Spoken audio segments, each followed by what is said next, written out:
Welcome to Pencils and Lipstick. This is a podcast for indie authors. I'm Kat Caldwell, novelist, short story writer, and book coach.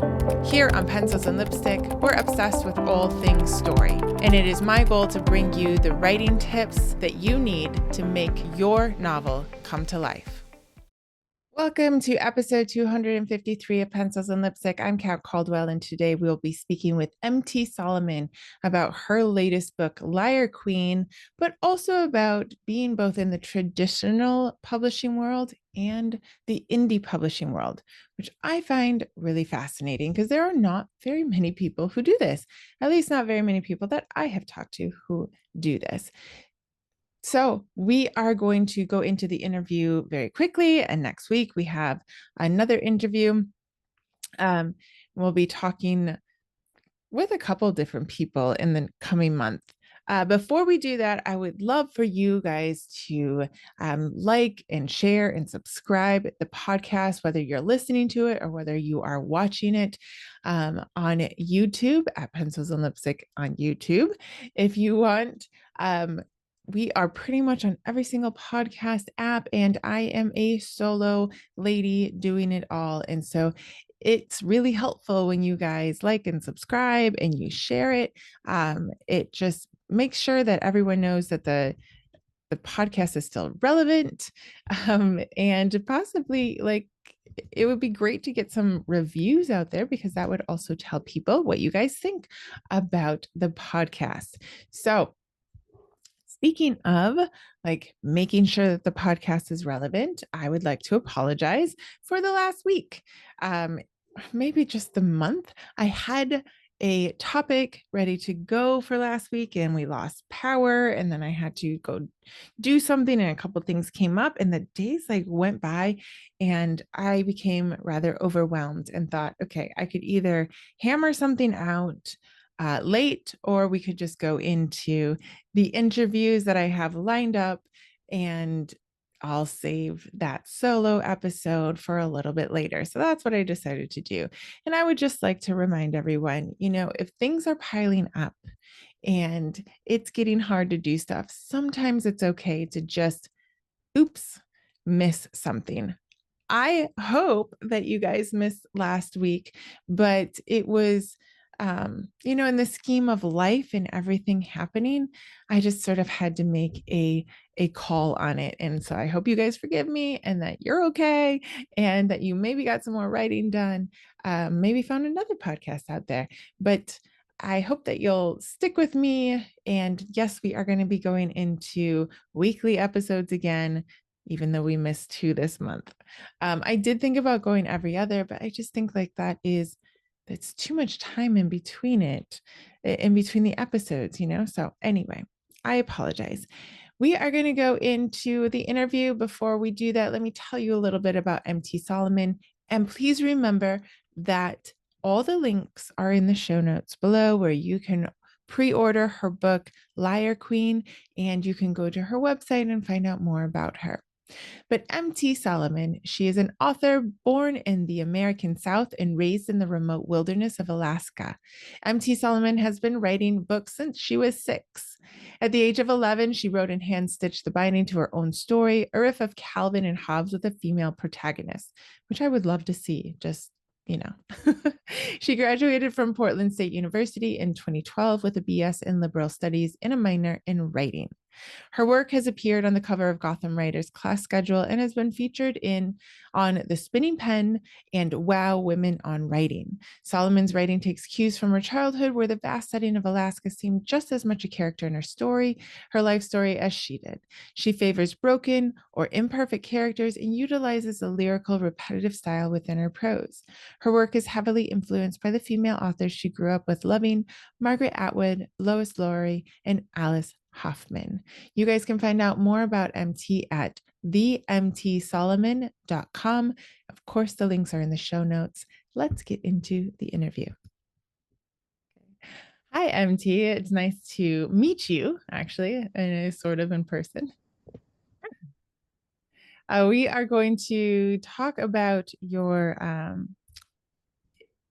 book, The Liar Queen, I'm adding the on there, Which I love that title. I would love to know first how you came up with this title because the book is fantasy, right? Like it's and Yeah. in the genre of fantasy, is it like romance fantasy? Is it I mean, there's a romance undertone. I wouldn't necessarily say that that's like it's not romantasy with a capital R, like that's yeah. what it is, but there is a relationship in there. So you're going full fantasy and then like of course we got subplots and stuff, but you're Yeah, we going got romance for you. It's in there. Yeah. it's in there. So how did you come up with this title, Liar Queen? The initial story I wrote at a writing group I was a part of at the Mm, time. And my friend was like, why don't we just pick pictures from Pinterest and for each other and then write a short story or an intro to a story off of that. And so the picture she picked for me was like this really strong looking woman with a sword. And so I wrote essentially the first scene in the first chapter. It's a little different now through editing and stuff, but sure. essentially that scene. And then after reading it and working on it, I mean, I knew from the beginning that she was a liar. She was living Interesting. this lie. And so that's where the name came from. Oh, that's interesting. So you knew that from the short story, like as you were Yeah, writing I it, you're knew like, from the oh, she's beginning, lying. like, okay, she's a liar. She's a liar queen. That's what she is. I really like that. That's amazing. I actually have a really hard time coming up with titles, so I'm always fascinated when people come up with a really, really great I have a title. problem coming up with titles, and then I think, oh, I need to write a book about that. But it's like, it's just a title. Like, how can I write an entire novel off of a title? But Wait, you can't do that? That's not, no, I can't. doesn't magically appear. I think Yeah. sometimes people have this misconception about um, the amount of like ideas you can come up with as a writer versus like how many novels you can write. Like, oh, that's a great Yeah. idea. Like, yeah, great. You go sit down and write it. Like, that's Yeah, it's not, and it's not sustainable because you have to be able to like piece it together and like actually have like a storyline and an arc in your plot. right, It's not just one, like that's a short story, a one act thing. That's a short story that you right, just came up with, not a novel. right. So when you were doing this like writing activity with your friend, was it sort of to practice writing? Were you already writing a novel? Like, what was the intent to sort of get together and write like that? So we both were, yeah, we both wanted to eventually produce a novel, a full-length work. I wasn't necessarily going to do anything with that piece. It was just sort of like a warm-up, let's get our creative juices flowing sort of Mm, thing. But at the time, I was working towards self-publishing my first novel, and so that book it was just kind of like a fun thing I did. And then eventually, I was looking at it, and I thought that actually, I think I could plot out a novel with that. I think I could make that into yeah. something. And so I did. That's good. I mean, I think that's interesting too of how certain ideas come to light and some writing exercises will catch fire, whereas like, Hmm. but I'm sure you've done hundreds, that haven't. Like as a writer, Yeah. like how much time do we put into kind of honing our craft that never sees the light of day? Yeah, I mean, there's countless stories started on my laptop that won't see the light of day, but I still feel like it was necessary for me to work on them, even if I got 5,000 words or Mm, 20,000 words into them, because I was still working on my craft. I was still yeah. fine-tuning things. I was still growing as a writer. Yeah, absolutely. So when you say you self-published a book already, was that also romance? Sorry, fantasy? It's the same thing. It's It's fantasy, fantasy. but we got some romance thrown in there. It's Yeah. got a little bit more politics involved. A little more a different magic system. It happens in a different Okay. world. So, So but it's not that part of a novel, and then series. well, it is. The second novel I wrote and published came out in October. So it's a duology. It's a one and two. Okay. So are you One. planning to keep like a traditional and a self-publishing career kind of I parallel? I take I take each book as it comes. So it Okay. felt right with that first novel and the second novel to self-publish. I wanted to understand the publishing, how it works. Yeah. So I did it myself. I wanted to. I am blessed to have the means to do that. I Yeah. understand not everyone can do that. So I wanted to understand, how it works in the background, how you work on covers, how you format. Mm-hmm. But I was always interested in traditional publishing as well. So with Liar Queen, I had an opportunity. I saw my publisher on Instagram. They were new. They had just started up. And I looked at their bio on their website and like everything just kind of fell into place. I just really Yeah. connected with Nicole and Kira, and so I rewrote my entire query letter for them. Wow. Really honest query letter I wrote to them, and they apparently liked it. They liked the story, and since then we've been working together, and That's that awesome. works for me. That's fine. And with the next novel, I'll talk to them about it, but I'm okay with Yeah. self-publishing in the future. I'm okay with traditional publishing. It's Yeah. just each book has its own path, I think. That's an interesting way to look at it because there are so many people who like dig in on one side or the other, and it could definitely be better for some books to be traditionally published, right? Like I think indie, I don't know if you found it's slightly easier to publish romance. I would say like there are more readers apt to read your book, whereas there are other genres that are perhaps better to be traditionally published. People just have more Yeah. trust possibly for Yeah, for the I've never wanted to dig into one side or the other. I always thought there yeah. has to be a way for each book is different and unique. So there has to be a way for each book I mean, it's not always going to be traditional to be self-published. I have friends who produce serial fiction on their Substacks, and I think that's a great way to go for some things. Hmm. Yeah, yeah, I like that. I like that open-mindedness they have. So is Liar Queen going to be a series or is it a standalone? I have an outlined idea for a trilogy for it, yes. Oh, really? Oh my Yeah. goodness. I like that. And it's a trilogy. I like when trilogies don't necessarily follow, like with my duology, it doesn't follow the same characters from the first book and the second book. Hmm. They're Hmm. in there, you see them, but they're not the main characters. And so with subsequent books in the Liar Queen series, my hope would be to follow a new character, and you would see Yeah. a little bit of an old character, but it would be a new character you would follow. Yeah, I like that as well. You can, as a reader, I lose interest if I'm like following the same I mean, character all there's the only time. so many stories you can tell about one person, and then you're like, okay, I'm tired. You say that, but then there are some series that you're like, wow, they're still writing about that That's true. character. That is very true. I'm not comfortable with writing Right. that. I don't like reading that, so I'm not going to write it. Yeah. Yeah. Oh no, because the reader will feel that, right? I feel like the reader knows when you're bored and they're gonna get bored, Hmm. so it's not even worth your time. So Yeah. how did you get into fantasy? Has this been something that you've always liked to read and write? Yeah, so I've always read fantasy. I got into like everyone reads Chronicles of Narnia when you're little. I grew up in the golden age of Harry Potter. Yeah. Um, and even dystopian novels. Like I really got into Margaret Atwood when I was in fifth grade, which was probably way too young to get Whoa, into that Margaret is Atwood. really But I was an advanced reader, so I was reading yeah. higher levels, and so I read *Handmaid's Tale* in fifth grade, and it just blew my mind. Yeah. I bet So in so many ways. yeah, and I just prefer it. I mean, I don't Okay. necessarily mind more modern stories. It's just I like the fantastical. I like a little bit out of the ordinary. I mean, I live my Mhm. life in an ordinary world. I'd like to see some magic, so Yeah, well, I that's mean, what I you like live to in write. Alaska, so I'm not sure that ordinary describes your Well, life. no, that's true. That is just true. And it does filter its way into like my world building and stuff Yeah. because it is such an amazing place. It's so like just the nature of it and the difference between probably what we see. Yeah, like Mhm. I mean I live in the house I grew up in, but Oh, so cool. there's more houses around me now, but I remember a time when it was just our house on our street and I could play in the woods all day and it was so magical. Like the Yeah. I still can remember like moss-covered logs and climbing on them and climbing trees and all the little hollows you could play in. It was really, really special. Right. That just fosters imagination, doesn't it? Mhm. Especially in a kid. I would assume that C.S. Lewis and Tolkien actually got a lot of their imagination just from being outdoors because you can't help but imagine if there's this hollow in the tree, like what might live there, or like Yeah. what world actually might live underneath it, right? That's Yeah, very yeah. cool.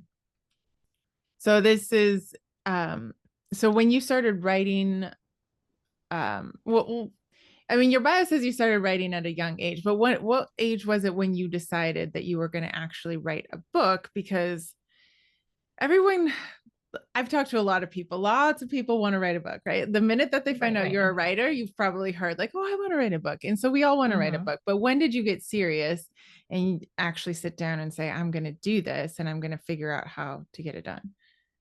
So I would say in fifth grade we did a like a book study where we wrote a novel. We wrote not a novel, but a short story. We wrote a short story.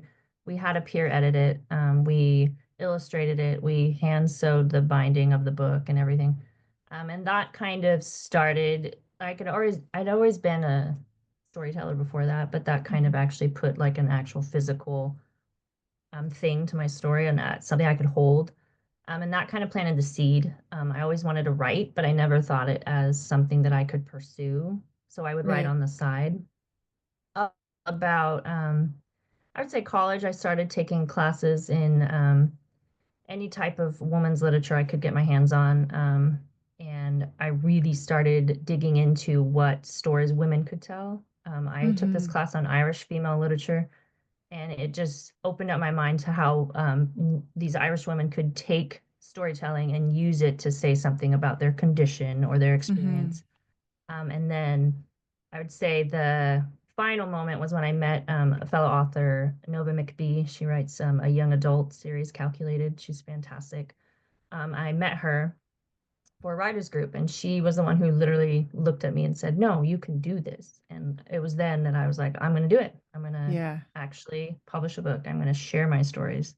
Because Yeah. until then, I was writing, but I wasn't necessarily wanting to share my stories. I didn't actually want people to read them, which is not how writers think, is you want people to read your stories. Well, it's scary, Yeah, actually. it's scary. So up until then, I didn't necessarily think I could do it. And then meeting Hmm. Nova and my other friend Rebecca really made me feel like I can do this. Yeah. I mean, I think part of it is when you read such amazing writers, it's hard to compare yourself and be like, could I attain the level of the people that I admire, right? I mean, it's a valid Hmm. question sometimes. Right. And, you know, but the truth is you'll never know unless you write it and you let people read it. And it's just scary. I'm not sure how many people really understand how scary it is to No, give. I don't think so. And honestly, becoming a mom, I think also helped me because Mm. was telling them like, you can do, like, follow your dreams. You can do this. Don't be scared. Let's do this. And then I thought, well, I'm not following that Oh, advice yeah. myself. Like, I need to start following that advice and being a good example for them. So I stepped out and took that risk and decided that Yeah. it is scary, but it's something I want to do. I want to share these stories. I like these stories. And ultimately, I want to do it. So I'm going to. Yeah. I mean, that's a good point. When you're, strangely enough, when you tell your kids something, there's something in the back of your brain that says, like, but are you doing it? I just, Yeah, yeah. it's like, it's very, I don't know, it's eye opening to hear, have that voice or that mirror, brought up to you. You're like, oh, that's true. Exactly. Yeah. Like, be Yeah. I mean, nice. Say, like, "Mm." I was telling them you can do anything you want to. And I remember my mom telling me that as a kid too. And I was like, yeah, right. But here I was telling my kids that. And then I Right. thought, but am I doing what I want to do? Right. Right. So at that point, when that other writer told you you could do it, how far were you in any sort of novel? Had you started an actual So novel product? the three novels so my two past novels and the novel coming out, Liar Queen in February, I hadn't written yet. Okay. But I had pieces and bits of other Hmm. stories I Of had course. written. One novel I had written, I plan on rewriting and eventually trying to get it Hmm. out, but it does need work. It was definitely like my young writer self wrote that, but Right. I hadn't written anything to full length that I've produced so far. So you were like at the beginning of the process, you had to I was choose stuck. one and like, Yeah, I was stuck in the first five chapters, is what I like to say. Like mm, I could write five chapters, the first five chapters, and then I would think, oh, I need to rework those and I need to rework those. And I would never, ever actually move on and finish something. I think okay. because I was maybe just afraid. I think I was Yeah. afraid to move on and go on to the next step. Because after you write the first draft, you have to edit it, you have to let someone look at it, and then you have to rewrite it. And I think I was stuck because I was afraid of moving on. Okay. Okay. So that you get to about five chapters. What is that? Like probably 10,000 words. It kind Yeah, of depends about, on how long you write, maybe a yeah. little less. I don't think that's unusual. I mean, the beginning of a Mm-mm. project's really exciting, right? And then at Yeah. yeah, about 20% in, you got to find that like inciting incident and they have to like make a decision and you're like, I don't know Yeah. what decision they're Yeah, and gonna I was make. incapable of making a decision, so my characters couldn't make a decision, I think is Oh, what was that's a happening. good point. Oh my gosh. Yeah. That's so how much did you know at that point, or how much did you have to find out of like how to finish it? Like once you made that Um, decision, was it easier, or did you have to go out and find how do I make my characters make their decisions? I had to educate myself, but I'm a over reader. I when Mm. I dive into something, I try and consume as much information about it as I can. Ooh, that's helpful. Yeah. So, yes, I had to learn everything. Like I had to go back and actually learn how to outline and stuff because most of my experience before that had been academic and, Mm, writing an essay is not the same as writing a true. creative work. Um, so I had to learn how to outline. I had to learn what my outlining style was because it's Mm, not everyone does it the same. true. And then I had to learn how to build a novel from an outline. Because Yeah. up until then, I just sat down at the computer and just started writing. Like it was all in my head, which I still do to an extent when I have an idea because I like to get it out on paper and write it down and see where it goes and see if it's worth Hmm. pursuing. But I needed to learn how to actually flesh out a novel before I sat down and wrote the novel. Yeah, That was that's not something I had done yet. right. That's an interesting point to make because there is something about being the creative part, and not letting go of that way or that system that you have. But in the end, in order to complete a project, I've talked to quite a few writers where they are not yet at the stage where they realize something might have to change for the actual project, like Mhm. writing under the dead of night under your covers because you have an idea is fun, and that's part of being like just this creative mind, right? But Right. usually it's the hard work that actually finishes that novel, right? That like, oh, I have to figure this out. Yeah, What are and they that's going to do? yeah. Yeah, and I think that's also a maturation of being a writer. Like I had to Mm, mature as a writer, not be that right. teen fan fiction writing writer. I had to actually grow up and learn technique and learn put in the hard work of actually Yeah. finishing a work and realizing that sometimes the idea has to change in order to actually complete the work.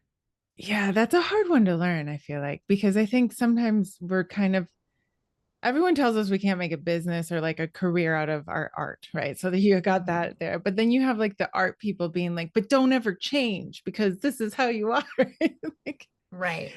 and that you have to meet those writers who have actually learned to mature, and you go, oh, okay, that makes way more sense that we have to Yeah. kind of straddle that fence, right? So when did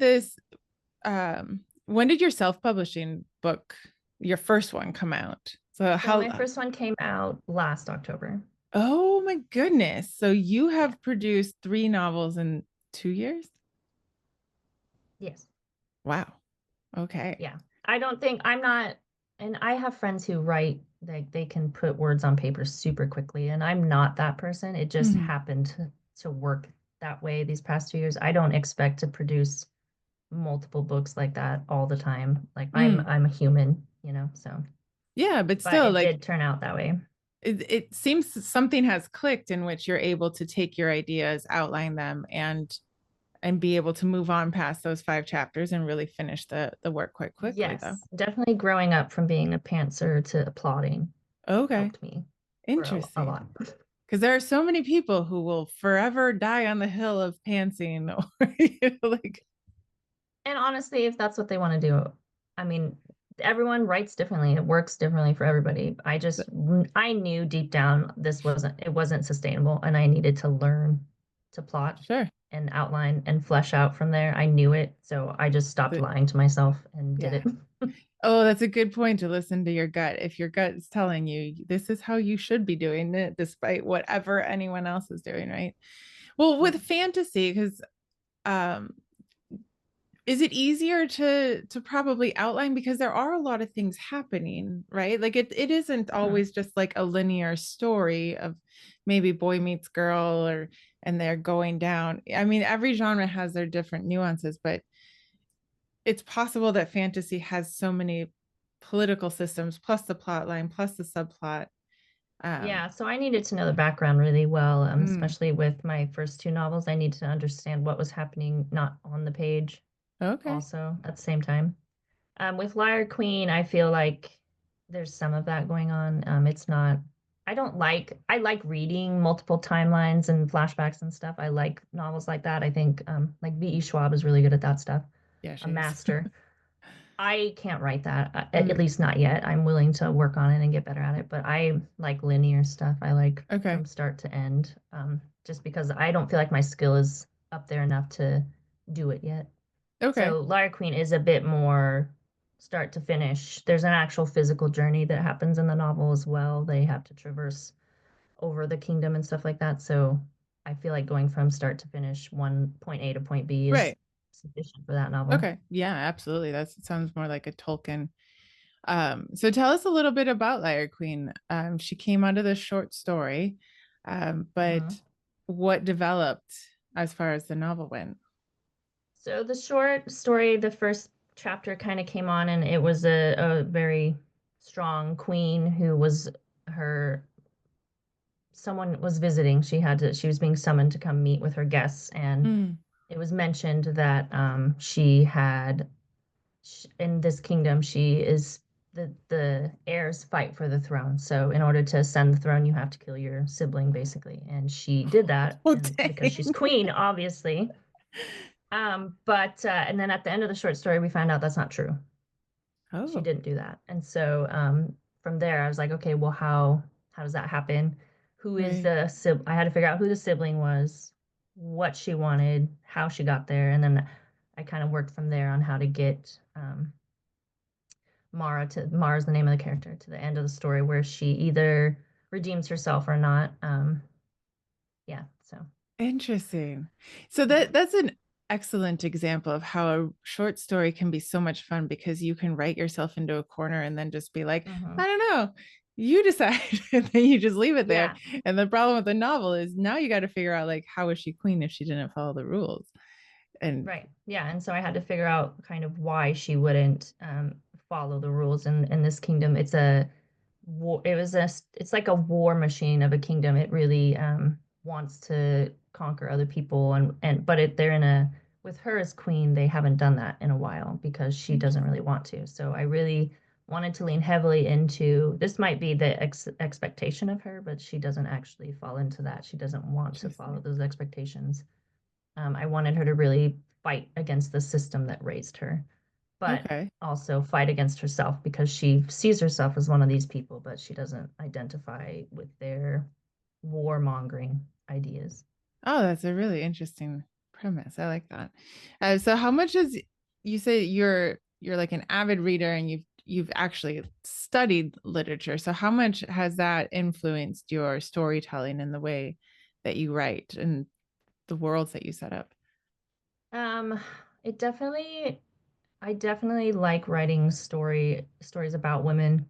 The Mm, main character is a woman. I know in my two self-published books there's two point of views and there is a male point of view, but I really lean heavily into women and their stories. Um, Within Liar Queen, there's also a sisterly tension there because they're sisters fighting. So okay. I really like leaning into women and their relationships and their roles in life, not just as a mother or a sister, but as a queen or as Hmm. a witch or as you know, a assassin. I mean, Yeah. just women in roles that aren't just normal, but I also appreciate looking at the normal Yeah. roles of a woman. Yeah. So are they based off of like historical representations of women, or have you twisted a little bit in your world, like um, the limitations that we see around women in our world? Are they the same there, or do you change that up? Like how what are the challenges, I guess, that your women face when they're in these fantasy worlds?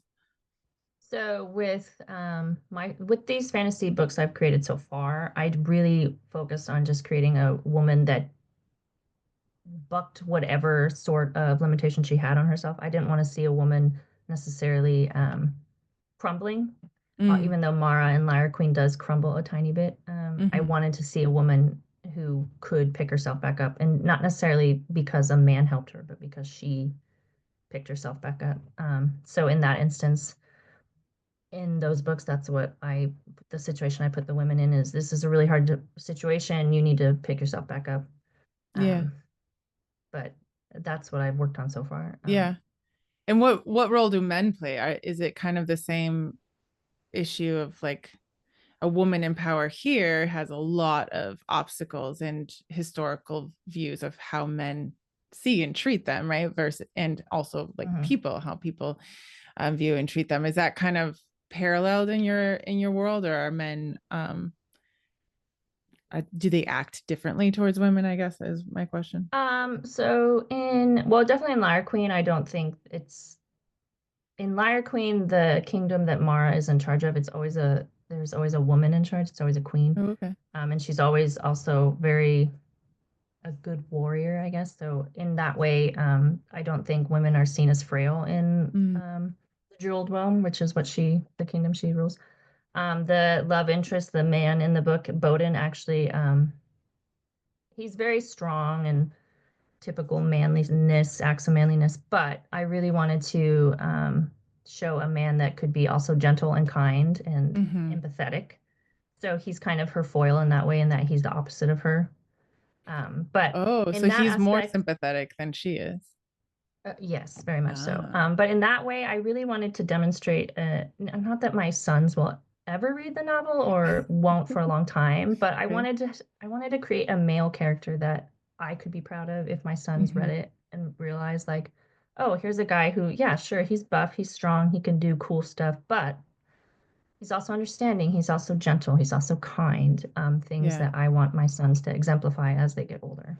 Oh, that's interesting. So you do have a bit of a twist where she is the one struggling to see where maybe sympathy like Yeah. what good is it for her, right? Like and he's Yes. the one that's more sympathetic. I like that. That's interesting. Yeah, it is interesting as a writer when you're a mother, when you dare to think if your kid reads this ever, Mm-hmm. what Mm-hmm. will they think? And it's hard not to let that influence. I mean, I don't know about you, but I write closed door because I just couldn't get over my children possibly Yeah. reading that. So it doesn't bother some people, but it bothered me once I Yeah, thought and about I mean, my middle son is a definite reader. He's like me as a kid. He reads advanced. He's in third grade, but he can read, seventh grade, eighth grade books. So I anticipate him picking up my book eventually because it. Yeah. he's my empathetic old soul who loves supporting me, and he's talked plot lines with me before and stuff. Oh, So I fun. anticipate him reading it someday. So, but I don't necessarily, when I'm writing, I don't necessarily think of that when Hmm. I'm writing the book. Um, so. No, it'd probably wear you down if you had to Yeah. think too much about It would just start sounding like a mom was talking to you in the storyline. Wash your that. hands and brush your teeth. And please pick up your shoes. Oh my gosh. Yes, yes. So this comes out as the podcast goes out it comes out next week. So Hmm. what has your and this is traditionally Liar Queen is traditionally published. It's a Hmm. small press, right? But what has Yep. your experience been um just between the differences, maybe if somebody's listening who hasn't quite decided either way or hasn't experienced the other side, what would you say the difference would be? I definitely feel more, not that I wasn't supported self-publishing. I mean, I had my husband and I have writer friends who have gone through it as well. Mm-hmm. But I felt like I had more support just because I Mm. had people in my corner who believed in the story as much as I did. When you self-publish, it's a lot of self-building. You got to build yourself up because imposter Mm-hmm. syndrome is real. Yeah, it But is. then you also need to build your support group. Okay. But with Liar Queen, it's kind of built in because you have a publisher that says, yes, I like this book. I would like to put Right. it out there for you. Yeah. Um, so that has been fantastic. The connections they've made for me with getting an editor, a cover artist, things like that has been fantastic. Yeah. Yeah. So you worked with a different editor than what you worked with your self-published. Hmm. Looking at your cover. The cover is very cool. Yeah, and Sometimes were you happy with it? yes, I definitely liked. They wanted they asked for like a mood board kind of like to get ideas Mm-hmm. from, and the color scheme. was perfect because it was all these purple and grays, which I pulled from Alaska. We have almost all of, not all of our wildflowers are purple, but like a majority of them are purple. We have like irises and lupin and wild geraniums. They're all that shade of purple. So I really appreciated that they pulled the purple from it. And yeah, I Oh, really that's like cool. it. The hand sketched castle is really cool. So Yeah, it's very cool. And I think they in this day and age of, we definitely do judge a book by its cover, especially at least for like the mhm. genre, like, right, to pick it up and be Yeah. attracted to it and want to read. Um, yeah, I like it because it doesn't overwhelm you with romanticy, but you can definitely tell Mhm. it's a castle. So it's like, oh, they did a really good job. I have seen some traditionally published covers that I'm like, I don't understand what Well, this and person was when we thinking. talked about when we talked about the cover, I said, I know that there's a trend. I know that there's a way that fantasy with romantasy mix. I know that there's a look to it. It's not that I don't like it.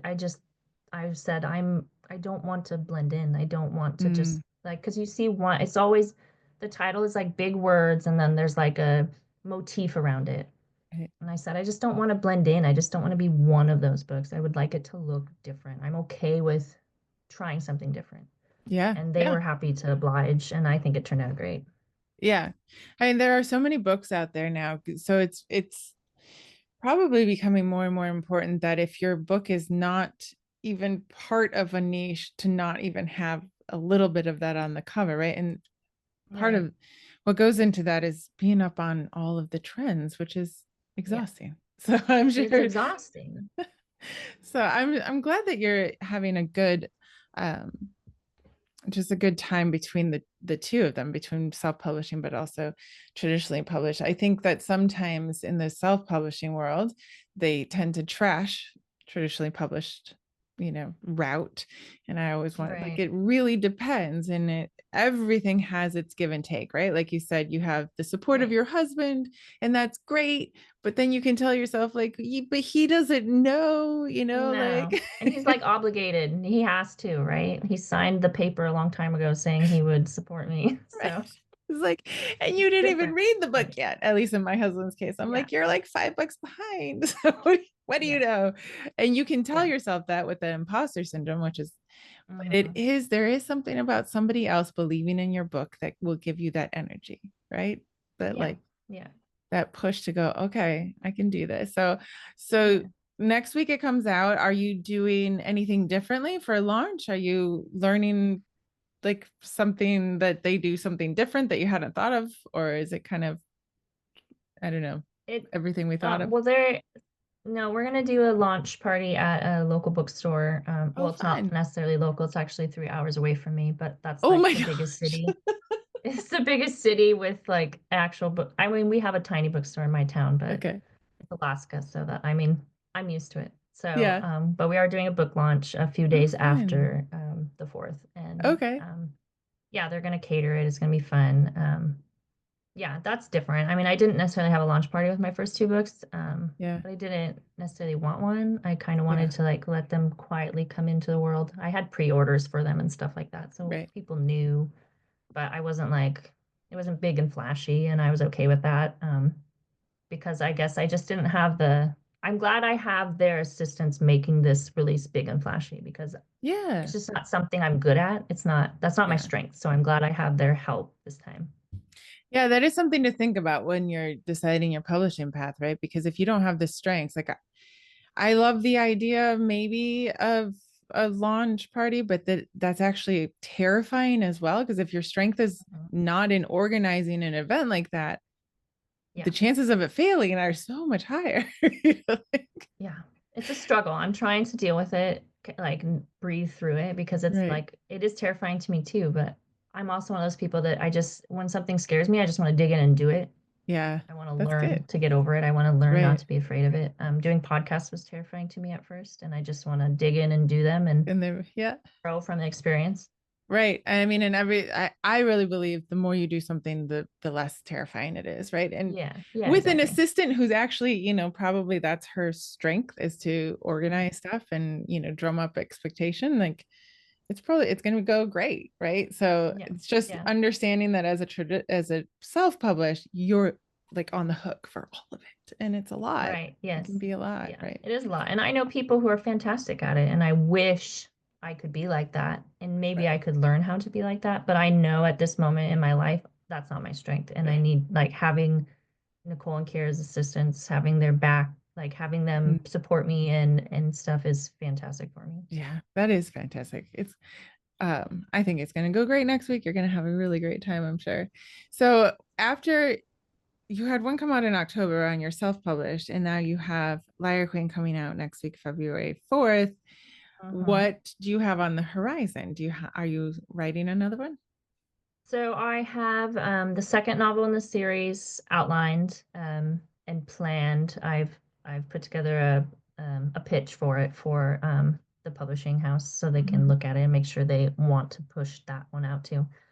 So I have that, and then I have another novel I'm working on that's Gaslamp Fantasy, um, kind of about if the modern medicine, if the world of medicine we knew it was replaced by more druidic magic system, Interesting. and kind of what happens with that. And would that be in your self-published, do you think? Or well, That one, I don't know yet. I you feel don't know like yet. that's something I could I usually think about once I'm done with the first draft and I kind of have a more feel for the story and I can Mm, decide like maybe this has an interest somewhere else or maybe this is just a passion project that I'm going to do myself.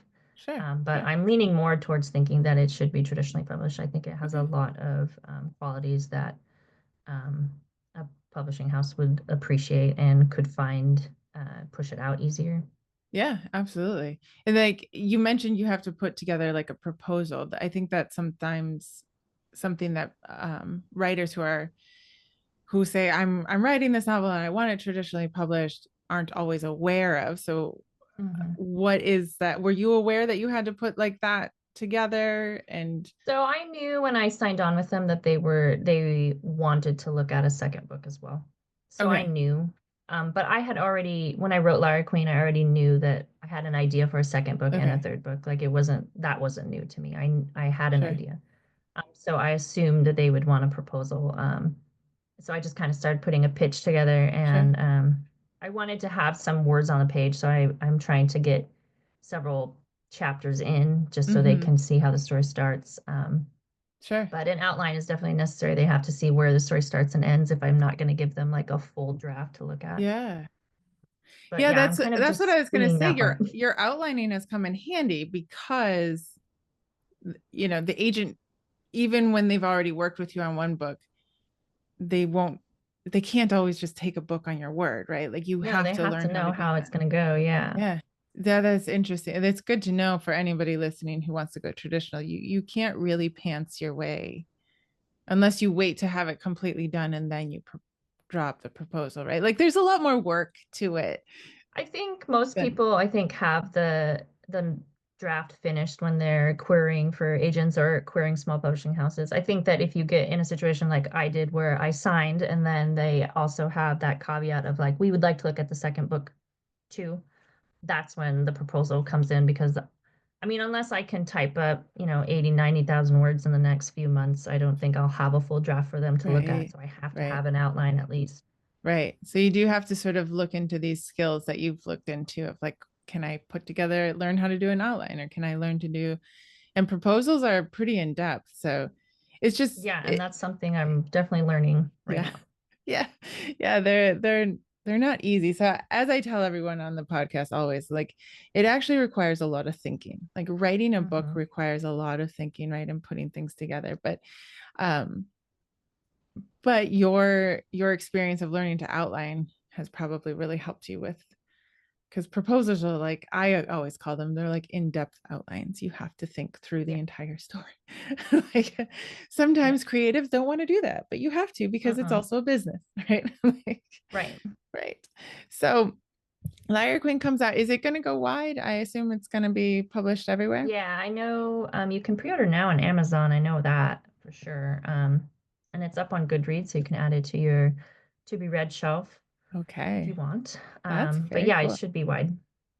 So we are going to put, you are being published by Golden Scales Publishing. So we're going to put the link in the show notes below, everyone will have about a week to either pre-order or to just order it and get it. Yeah, it looks like it's from Barnes and Noble, bookshop.org.